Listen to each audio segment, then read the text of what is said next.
Hello and welcome back. This time we are going to look at Appendix G of the document.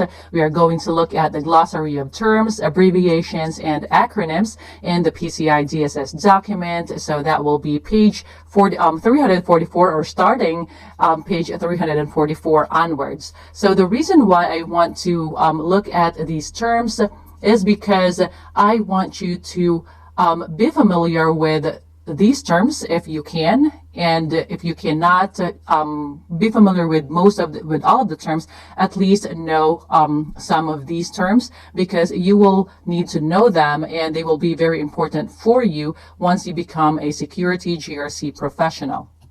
So these terms will actually strengthen your foundational knowledge on security controls. And also, we mentioned in the previous video that we are going to look at some definitions of the terms related to account data. So we're actually going to do that in this video, or maybe in other videos as well, because I'm going to have several parts for this video. Otherwise, it's going to be a long video and we don't want that. So yeah, let's start with account. So account is referred to user ID, account ID, or application ID. So basically it is, for example, when you are using a username or your user ID or your email address when you are trying to log in into your online account or something like that. So that is considered your account. And then your account data. So your account data, as I've said earlier, that will include your cardholder data or your sensitive authentication data. And we also discussed the data that would fall under cardholder data and sensitive authentication data. And then we have the acquirer. So that will be the merchant bank or the acquiring bank or the acquiring financial institution. So basically, for example, you are a merchant. So you sell products, you accept card payments as a form of payment, and then you have a bank. So that bank of yours as a merchant, that will be your acquirer. Okay, so that will be the acquiring bank. And then we have administrative access. So we mentioned in Reg 500 that privileged access or privileged accounts would be those accounts that are associated with users, whether they are regular users or privileged users. So I also mentioned that in reality, privileged accounts are actually those accounts with privileged accesses and elevated privileges. So that will be your administrative access that will be included in that privileged account or administrative account. So again, administrative access will be the elevated or increased privileges granted to an account that can manage systems, networks, or applications. So AES, we also mentioned that in our Reg 500 lesson.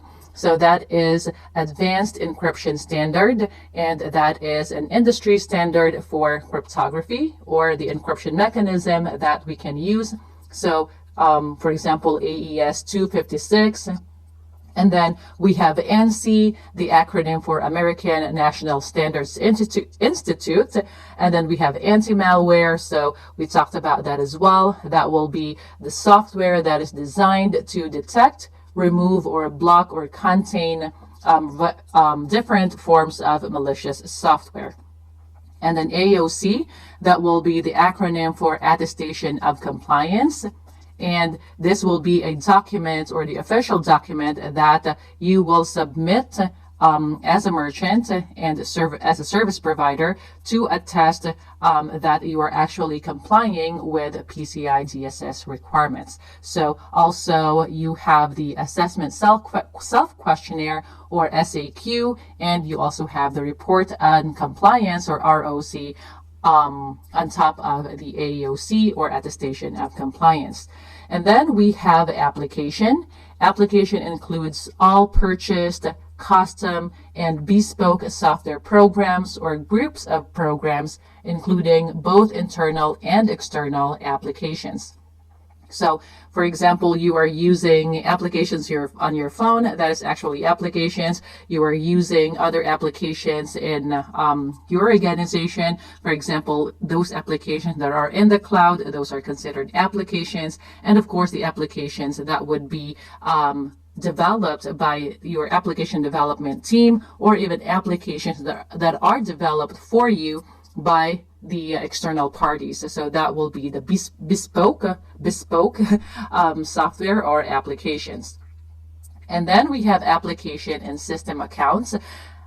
These are also referred to as service accounts.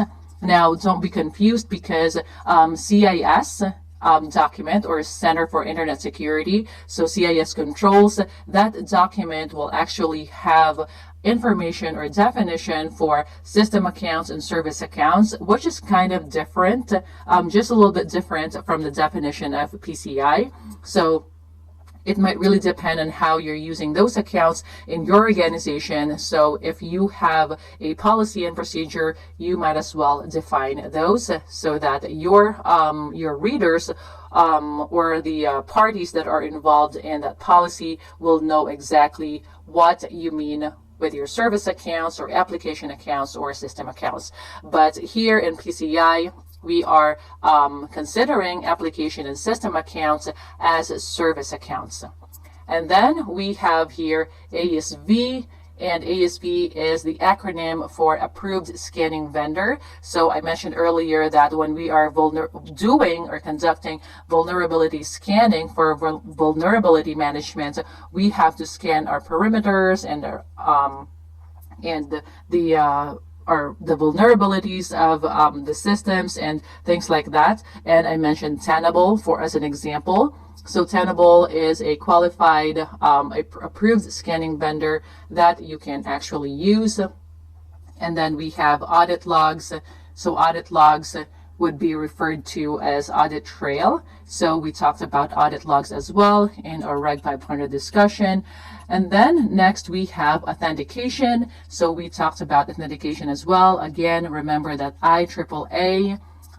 And when we say we are authenticating our users, that means that you include a password or also your token or your biometrics. So basically, you are just verifying who you say you are. So your username will be your identification, and then your authentication will be your password or your token or whatever that might be.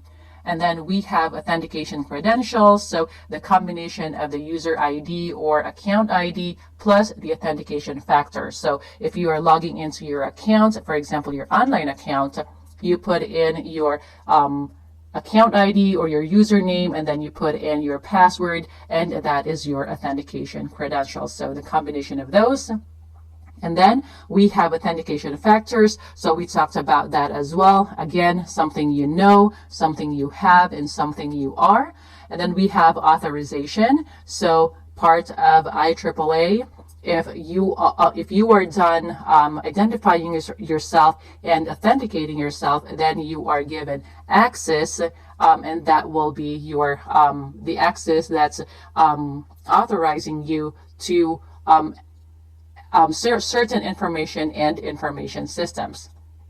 And then we have a BAU, or business as usual, and that's very self-explanatory. And then bespoke and custom software. So I mentioned that bespoke software will be developed for you if you want a custom software. So for example, you are partnering with a third party and you ask them to develop a custom software for you. That is bespoke software. And then custom software is developed by the entity or your organization for your own use. And that is very common. That is those kinds of software would be developed by your application developer. So card skimmer, it is a device that is often attached to a legitimate card reading device. So attackers would actually use this if they want to gather your card information. So for example, you are withdrawing cash from an ATM. So you need to make sure that that ATM doesn't have card skimmer. Otherwise, the attackers will get your card information. And then we have the card verification code, or the CVC. Again, part of your sensitive authentication data. So those 3-digit or 4-digit value printed on the back of your card. And then we have card holder. Of course, that is the customer to which a payment card is issued, or any individual authorized to use that payment card. And then we have the card holder data. So again, that consists of your PIN, or primary account number, and that will have your name and your the expiration date of the card and the service code. And we're going to look at the service code later as well. And then next we have the CDE, or the cardholder data environment. It's very important that you just know these acronyms, because sometimes it gets tiring to say cardholder data environment. It's very easy to just say the CDE. So the CDE will be the system components, your people, the processes that store, process, or transmit cardholder data or sensitive authentication data. And they might not be the system components that store or process or transmit those kinds of data, but they have unrestricted connectivity to those systems that process, store, or transmit those kinds of data. So we will just talk more about that later. And then we have here CERT, and that is the acronym for Computer Emergency Response Team. And we have here change control. And by the way, CERT will be helpful for you if you are doing some incident response plan, or tabletop exercises, or even during an actual incident.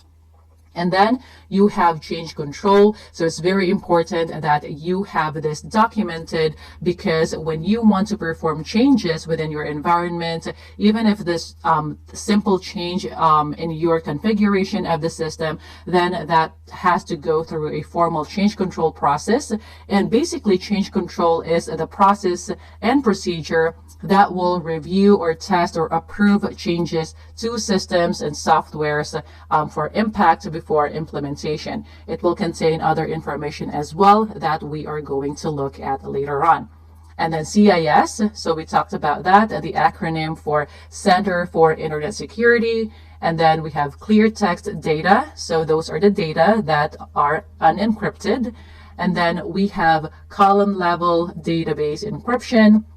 So it is related to cryptography, encryption mechanism, and things like that. So basically, there are different kinds or different ways to encrypt your data in storage, and this is one of them. So basically, you are just encrypting the column level database instead of encrypting the full contents of the entire database. So here we have commercial off-the-shelf, or COTS, and for example, you are buying software, so you can buy the ones that would come out of the box. So that means that they are readily available for users and available for use, instead of having a custom software or bespoke software that will be made for you. And then we have compensating controls. So we talked about that. Compensating controls will be very, very important if you cannot implement the defined requirements set by PCI DSS. And again, we talked about compensating controls being reviewed and approved by your CISO. And then compromise. So that can mean data compromise or data breach. And for example, you have an intrusion that you detected, and that could also mean a compromise. So that means that your security professionals should investigate that compromise in order to make sure that the impact is mitigated, and whatever risks it will pose will also be mitigated. And then we have console. So console will be the direct screen or keyboard that will grant you access to a server or a computer or your system. So something like that. So if it if your hand is directly touching the keyboard of that system, then that means that that is the console. And then consumer, that will be the individual cardholder purchasing goods, services, or both. So if you own a credit card, then you are a consumer. If, for example, that credit card is good for, let's say, a store. So you know what I mean. And then we have critical systems. So critical systems will be the system or technology that is deemed by your organization to be of particular importance. So we talked about systems that, for example, would make a lot of money for your organization. Then that is a critical system, and you need to make sure that they cannot be down for an extended period of time. And those critical systems need to have higher level of security controls. And that's why it's very, very important that we inventory our assets and we categorize our assets so that we can know the appropriate controls that we can put in place. And then we have cryptographic algorithm. So we also call that encryption algorithm. So we mentioned AES 256, there's ECC and some others as well. There's RSA. So again, read NIST publication on those if you want to learn more about cryptographic algorithm. And then we have a cryptographic key. So that will be the perimeter used in conjunction with a cryptographic algorithm that is used for operations. So that key will transform, for example, your clear text data into your ciphertext data. So we talked about clear text being unencrypted data, and then ciphertext would be your encrypted data, and some other information here as well. So basically, the key is an important component of cryptography. And then we have cryptographic key generation, so very self-explanatory. So basically the generation process of your cryptographic keys, and that is part of cryptographic key management. That is actually our next term. So cryptographic key management is the set of processes and mechanisms which support cryptographic key establishment and maintenance, including replacing older keys with new keys that are necessary. So we have here crypto period. Okay. So the time span during which a cryptographic key can be used for its defined purpose. So when you are doing and maintaining your cryptographic key management, you have to also include the crypto period, so that you know when you are going to replace your keys or update your keys. So again, that's all part of cryptographic key management. And then we have the customized approach. So customized approach will be for the requirements of PCI DSS. So PCI DSS will have the defined approach. And if you cannot comply and implement your security controls using the defined approach, then PCI DSS offers the customized approach. So it will be related to the intention of the security control that you put in place. And then we have the CVSS. So we talked about that when we discussed vulnerability management. So that stands for Common Vulnerability Scoring System. Again, if you want to know more about vulnerabilities being exploited in the wild, you can go to the website and you can do some research on those vulnerabilities. So next is data flow diagram, and data flow diagram is a very important document that your organization should have. And as a security GRC professional, you need to make sure that your cybersecurity or IT divisions would have data flow diagram. So basically, it is a diagram showing how data flows through an application, system, or network. So make sure, again, that this diagram is documented, it is reviewed on a regular basis, and you also provide the revision history.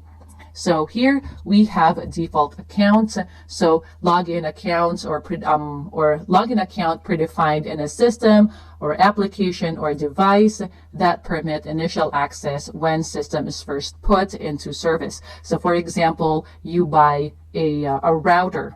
It will have a default account, and as a security best practice, you need to make sure that you change the password or the login credentials to that router before you start using it. And we will also talk more about that later.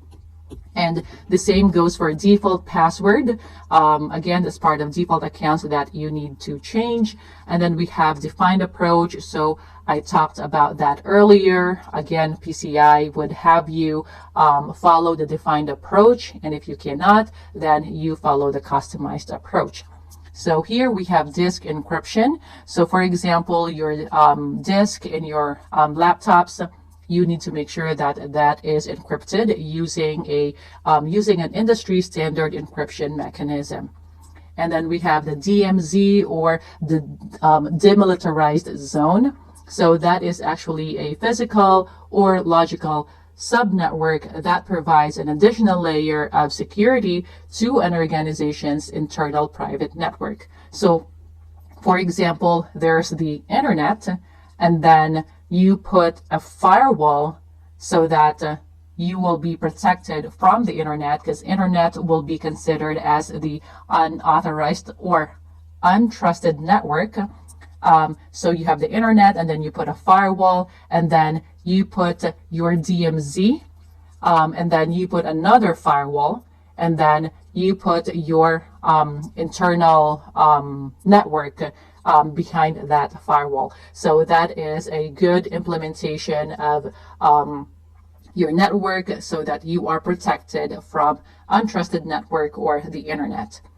And then we have the DNS, or domain name system. So basically DNS is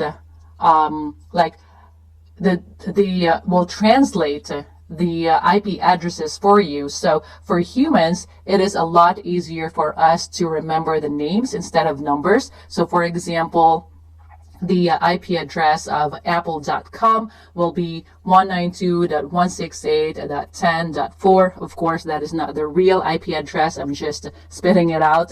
So instead of remembering that IP address, when you want to visit apple.com, it's a lot easier to use apple.com and type that in your search bar instead of using the IP address.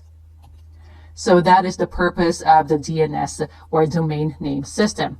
And then we have the dual control. So basically process of using two or more separate entities, usually persons, and that will be included in the implementation of your separation of duties. So that will be a security control so that one person cannot do a function without the other person. So again, it's very important. It's a very, very important security control that you can put in place, and we are going to learn more about that when we talk about the separation of duties.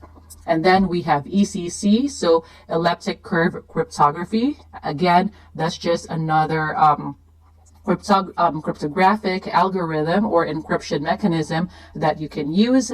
And then we have e-commerce or web redirection server. So basically that is a server that would redirect your customers if they are, like for example, they are on your website, and then they will be redirected to another location, for example, for payment processing, if they are doing a transaction on your website. And then we have encryption, and we talked about that. And then we have encryption algorithms, so we talked about that as well. We have entity, and this is the term used to represent a corporation or organization or business which is undergoing a PCI DSS assessment. And we also talked about the entities or covered entities for our Reg 500 discussion. And then we have file integrity monitoring, or FIM. That will be the change detection solution that checks for changes or additions, deletions to critical files, and also will alert your administrators when changes are detected. So basically, this is a tool that will ensure the integrity of your data. And then we have file level encryption. So again, it's the same thing as the column level encryption. This is just an alternative to encrypting your files, especially if it is on a database. And then we have firewall, and this will be the hardware or software technology that protects resources from unauthorized access. So firewall can be used to permit or deny computer traffic between networks with security levels based upon the rule sets of or other criteria. So the safest or the most secure way to configure your firewall would be deny all traffic and only allow those traffic that will be authorized. So it's very important that you configure your firewall very, very well. So we are going to continue with the others in the next lesson. Bye.